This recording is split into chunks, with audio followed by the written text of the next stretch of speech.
To explain the constraints on the pelvic floor and the onset of stress urinary incontinence during exercise, let's use the example of judo. Judo and wrestling are combat sports involving grappling. The alternating production of force and resistance places great demands on the abdominal pelvic cavity. Various constraints will come into play during this leg technique called osotogari.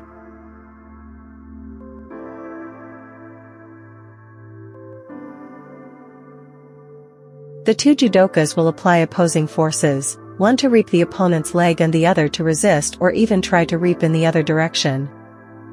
The one-leg stance and abduction of the reaping leg will put additional strain on the pelvic floor.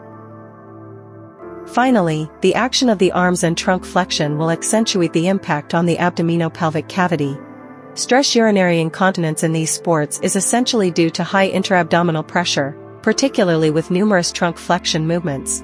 During the execution of judo techniques, maintaining an upright posture goes against the desired stance.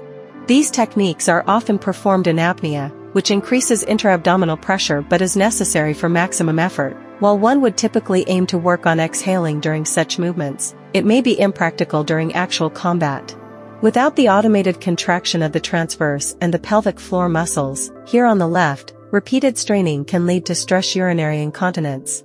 If, during these submaximal exercises, this coactivation is automated, as in the model on the right, pressures on the pelvic floor will be reduced, thus limiting the onset of stress urinary incontinence.